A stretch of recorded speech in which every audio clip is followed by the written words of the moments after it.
Hello guys and welcome to Daily Market Movements. Welcome to another episode of Commodities Watch. In today's video, we're going to be analysing the gold and the WTI crude oil price charts.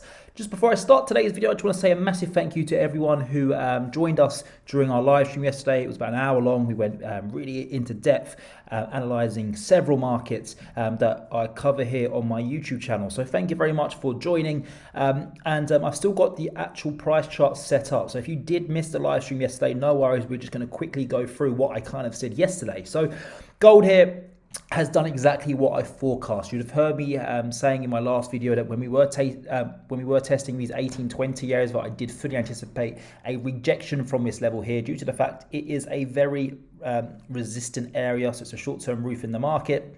And as well as that, it's the top end of this downtrend that we've been trading in since August 2020, where we did achieve those brand new all-time high here for the gold markets up at 2,067.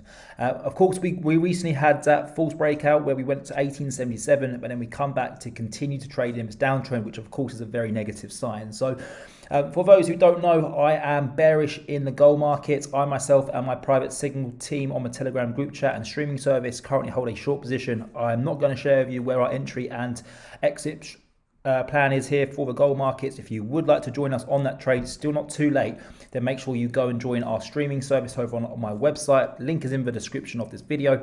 But going forward, what I'm really looking for the gold markets is whether we can break below the 50 and the 200-day EMA. I've drawn this short-term uptrend that we've been trading in. We had the low, of course, on the 30th of September. Then we had a higher low, which we achieved mid this month. So that was the 15th of December.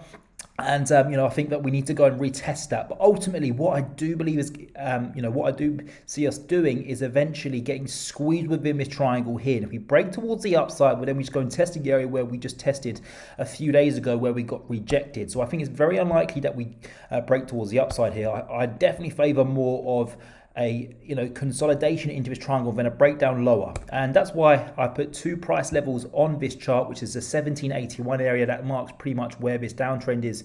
This uptrend, the bottom of this uptrend currently lies. And if we can break below there, then I think we go to the 0.23% Fibonacci level, which is down at 1770.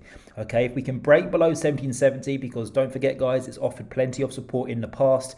We bounced on once, 2, 3, 4, 5 times, or you could even argue 6 or 7 times if you count these small wicks. So it's a very supportive area of this Fibonacci level. But if we can break below there, that's what could then potentially trigger a move down towards that 1720 area. We've seen it before here.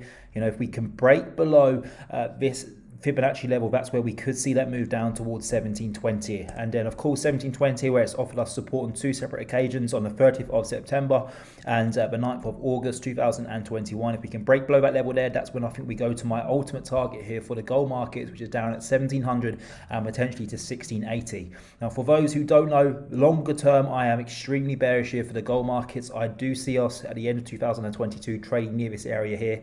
I think it's very likely that we will go and target the bottom of this downtrend that we've been trading in and see 15,000, and that's due to the fundamentals of gold right now. I was explaining on our live stream yesterday that if there was ever going to be a time when gold would go and break above 2,500, maybe even go and reach 3,000, it would have been last year in 2020. With all these stimulus deals, many countries have printed more than trillions of dollars, if not hundreds of billions.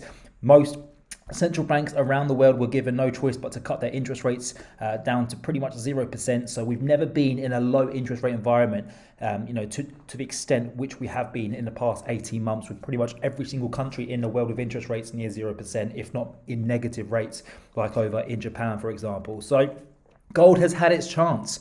I personally don't see gold breaking above the previous all-time high that we set in August last year. And I do see a further breakdown once the acceleration of a tapering process comes to an end. Then, of course, we will start to hike interest rates. And for those who do not know, hiking interest rates is it's like a bullet shot at gold. Okay, gold really does not like that environment where we're in an interest rate hiking environment. Okay, so that's where I do anticipate a full breakdown of the gold market, similar to what we saw here, where we went and tested the bottom of this fib level and of course the bottom of this downtrend. So all in all, very bearish for gold, but short term, I just want to see that break below the 50 and 200-day EMA and a test of that 1780 area. Moving over to the crude oil markets. Now, crude oil, we do currently have a buy position over on the streaming service and private Telegram group chat. For those who don't know, once you subscribe to the streaming service for a very small fee of $19.99, you then do get sent an email with a private link to join our Telegram Signal group chat. So when I, say both the streaming service and the Telegram group chat, I do mean that it's pretty much the same thing. Once you subscribe to that streaming service, you then get full access to the private Telegram group chat. But I myself and my team sent out a signal here in crude oil down at $69.50. This was a few weeks back around this area here when we went and popped above that 200-day EMA, and we are targeting up towards $85 a barrel. If you're seeing this video now, don't go and open it, because to the upside, we do have a further 12% where we could rally, but on the flip side, we could fall another 18%. We nearly triggered our stop loss a few weeks back where we went as low as $62 when the variant first come out. So very happy with how this trade is going so far. You could even argue that we're over 50% of the way there to our take profit. We're currently up around 10% since we opened this trade, and I fully anticipate it to eventually go and achieve my take profit. So I myself and the rest of the team here are very happy, and massive well done to everyone who managed to capitalize on this trade and is profiting so far. But keep those trades open if you did open down at that $69.50 area, because I fully anticipate further gains ahead. I think what we're trying to do here is we're trying to break above that 0.61% fib level. The big significant development that we achieved here this week is that we managed to break above that 50-day EMA. And, once we can clear this 0.618% Fibonacci level, that's when I think we go and target the next level, which of course is at 0.786, and that's all the way up at $80. And of course, $80 is a large psychological figure. So once we can break above 80, I think it's only a matter of days until we go up towards 85. We saw something very similar here. We broke above $80, which of course is a large round number, and then we went straight to 85 a few days later, pretty much within 1 week. So very bullish here for crude oil. It just requires a little bit of patience, as so do most markets. Patience is the key in order to become a successful trader. And also you want to have a good risk management strategy here where you're not risking as much. This here, for example, is more than a 2-for-1 risk reward ratio. So that's how, two of my key bits of advice for all retail traders out there, that you want to make sure you're conquering your risk reward ratio when opening a trade. Don't have a 1-for-1 risk reward ratio. Minimum, make it 2-for-1, and of course patience is definitely the key with trades. Many people would have been doubting their trade. For example, we opened it back here on the 29th of November. Straight away, we went nearly within touch and distance of hitting our stop loss. We went back up. It required even more patience. And then at one moment, we did go back down as low as $66. And then we popped back up. And now look at us. We're trading 50% of the way there to our take profit. And as I just mentioned, I fully do anticipate that we will go to $85. Will it happen this week? Most probably not. Will it happen next week? Probably not. But eventually, I'm very certain that we will get there. And that's what's important.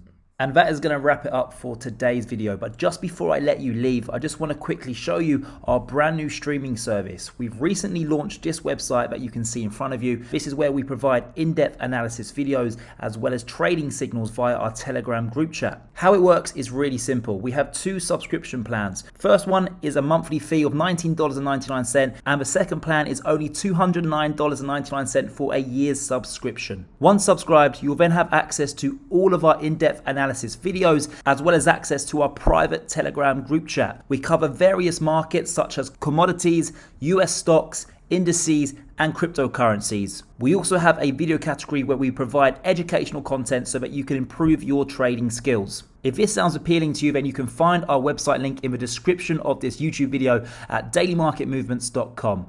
If not, then I would just like to take this time to say thank you for watching today's YouTube video. Please give my channel a subscribe and give this video a thumbs up. Thank you very much, and I hope to see you again soon.